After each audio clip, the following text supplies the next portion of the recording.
Apa khabar Ikak semua? Hari ni kami nak ajak Ikak jalan-jalan tengok kampung tebing. Pernah sampai ke tebing?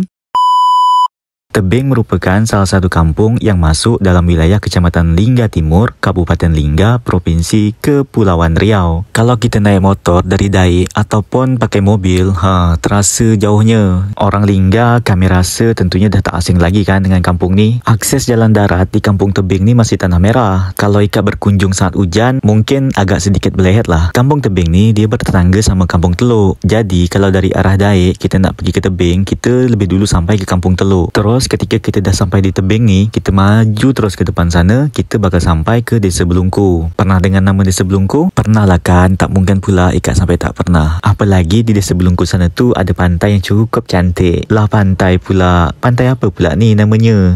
Itu pun nak kami jelaskan ke? Kita tinggalkan Belungku, sekarang kita fokus di kampung tebing dulu. Buat Ikak yang belum pernah sampai ke tebing, terus Ikak nak tengok kampung tebing, tapi tak ada waktu, Ikak tengok je lah video kami ni. Kalau Ikak ada masa nanti, barulah Ikak main-main ke tebing. Setidaknya Ikak dah tahu, oh begini rupanya kampung tebing. Oh ya, lupa sampai nak menyapa orang tebing. Kira-kira ada tak ni orang tebing yang nonton video kami? Kalau ada, kami tumpang lalu dan tengok-tengok ya. Ini nih penghujung kampung tebing. Selepas tu kalau kita ke depan sana tu, kita sampai ke Desa Belungku. Kampung mana lagi yang nak Ikak tengok? Cuba komen.